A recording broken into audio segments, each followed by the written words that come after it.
That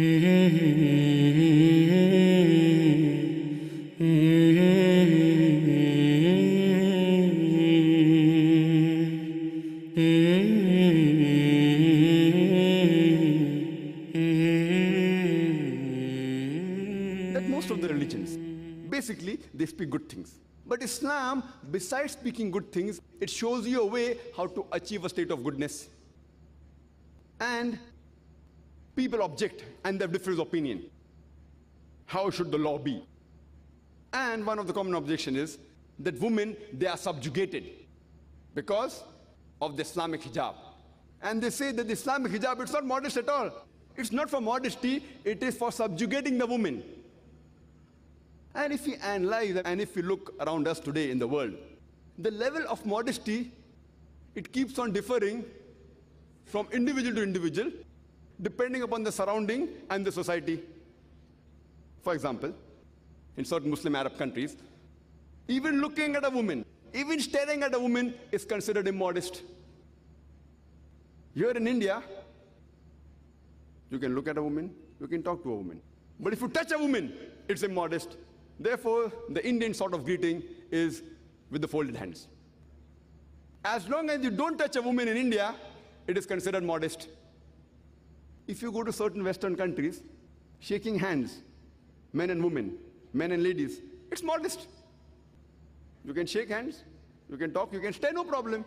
In fact, if a lady puts a hand forward or if a gent puts a hand forward and the opposite sex does not shake hands, it's considered that they are uneducated or that they are uncultured. So there, shaking hands is within the modesty level. In some Western countries, you can even kiss a woman, you can kiss a lady, a man can kiss a lady on the cheek, on the lips, no problem, it is modest. In certain Western countries, you can do what you want. The men and women can do what they want as long as they do with permission of each other, it is considered modest. So the level of modesty keeps on changing. Now how will we human beings decide which is the best, which is modest? For example, if you go to USA or go to the Western countries, there if a young lady, if she wears a mini skirt or shorts, she's considered modest. But here that same lady comes, or any lady in India or in Madras wears a mini skirt or short, she'll be considered immodest. Right or wrong? Yes or no? I was there in America a few years back. There's an American who told me that the Indian women, they're immodest. I was shocked. I said, how come the Indian women are immodest? He told me that the Indian women, they wear the sari and they expose their belly. So for the American, exposing the belly is immodest. And then I thought, what he's saying, it makes sense. For him, modesty level is that you should cover your belly.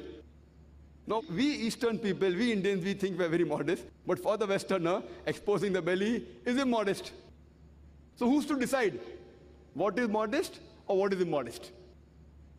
The best one to decide is our Creator, is Allah subhanahu wa ta'ala, is Almighty God.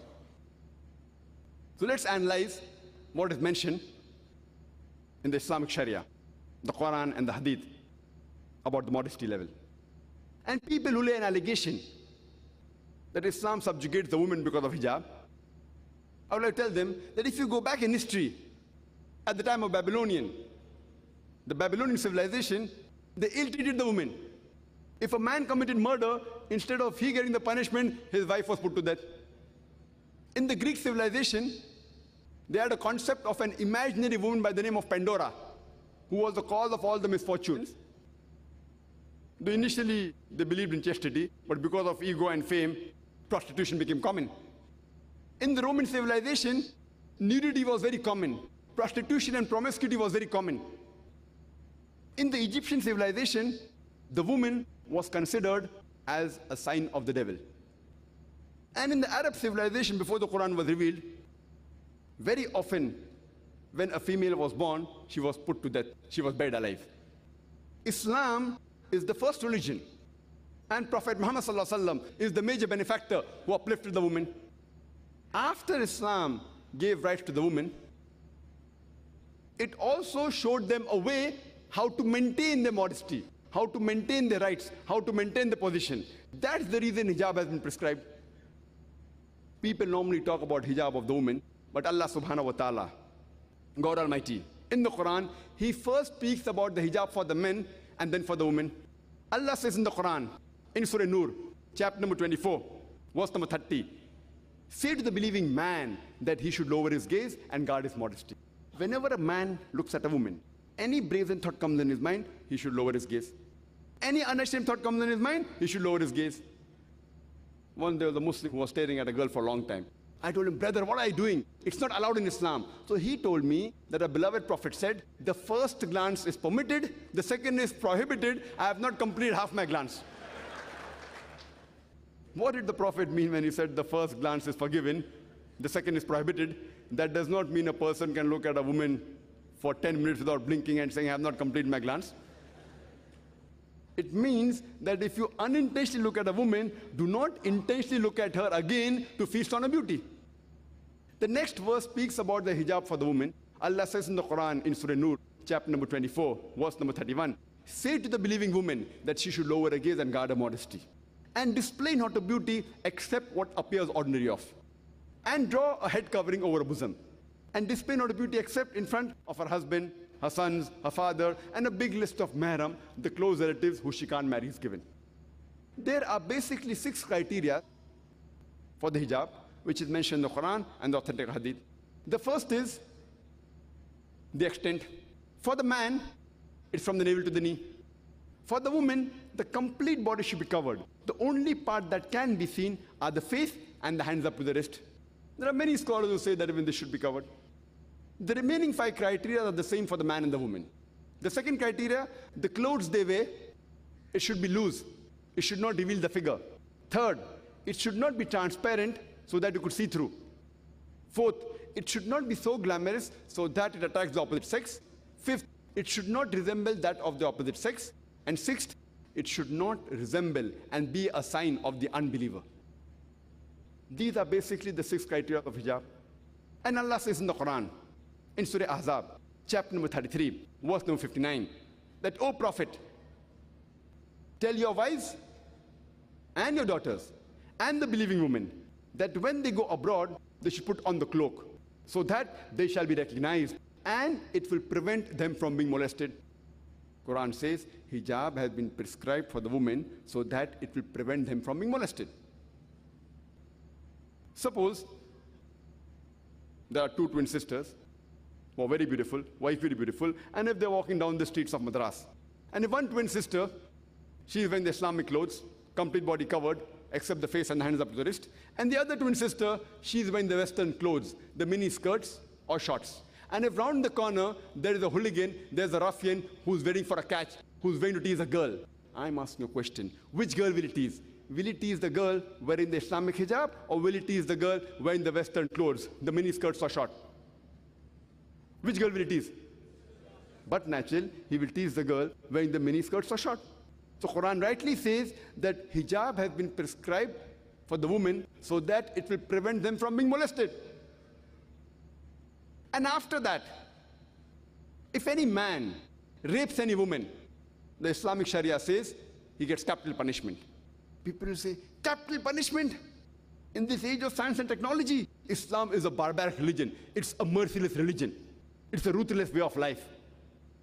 But when I ask this question, and I've asked this question to hundreds of non-Muslims, that suppose, God forbid, someone rapes your mother, and if you are made the judge, and if the rapist is brought in front of you, what punishment will you give him? And believe me, 100%, all of the non-Muslims said, we will put him to death. So why these double standards? When someone rapes your mother, you want to put him to death. When somebody rapes somebody else's mother, you say that Islam is a barbaric religion. When someone rapes your mother, you want to put him to death. When someone rapes somebody else's mother, you say the death penalty is a barbaric way of life. Why the double standards? The only person who differed when I asked this question was a smart Alex in America. But during question and answer session, I keep on traveling. He told me, Brother Zakir, if someone rapes my mother, I will not put him to death. I will give him 5 years imprisonment, rigorous imprisonment. I said, fine. I said, do you know, according to the American statistics, those people that are convicted for rape, after they go out, more than 95% of them, they again commit rape. So if you want your mother to be raped again, you're most welcome. We Muslims don't want our mothers to be raped. If that's the case, then I'll put him to death at the first time. And if you analyze America, which happens to be one of the most advanced countries in the world, do you know that according to the statistics of FBI, in the year 1990 alone, there were 102,555 cases of rapes reported. 102,555 cases of rapes were reported. And the FBI report said that only 16% of the rape cases were reported. So if you want to know exactly how many rapes took place, you have to multiply by 6.25 and you get a total of 640,968 rapes that took place in 1990 in USA alone. If you divide this figure by 365, the number of days, you get an average of 1,756 rapes that took place in America, according to FBI, in the year 1990. Every day, 1,756. If you read another report of the National Crime Victimization Survey Bureau, the US Department of Justice, it says in the year 1996, every day, on average, 2,713 cases of rapes took place. 2,713. That means every 32 seconds, one rape took place in America in 1996. We are here in this auditorium for the past 1.5 hours. Already more than 100 rapes may have taken place in America since the time we are here. I'm asking you a question, that if you implement the Islamic Sharia in America, that if any man, when he looks at a woman, and any brazen thought comes in his mind, he should lower his gaze. And after that, the woman, they should wear the Islamic hijab, complete body covered, except the face and the hands up to the wrist. And after that, if any man rapes a woman, he gets death penalty, he gets capital punishment. I am asking the question, that will the rate of rape in America, will it increase? Will it remain the same, or will it decrease? It will decrease. It's a practical law. You implement the Sharia and you get results. That's why I say that Islam, besides talking good things, all the religions say that you should not molest, you should not rape, but Islam shows you a way how to have a society in which people will not rape and molest. And the least rate of rape in any country in the world, it's in Saudi Arabia where this law is practiced. Therefore I say that the Islamic Sharia is a perfect law. It is the most practical law. It shows you a way how to achieve peace. It may sound barbaric to those people who may not know the figures and the background of what's happening in the world. A law is a code in which you can get results, where you can get peace.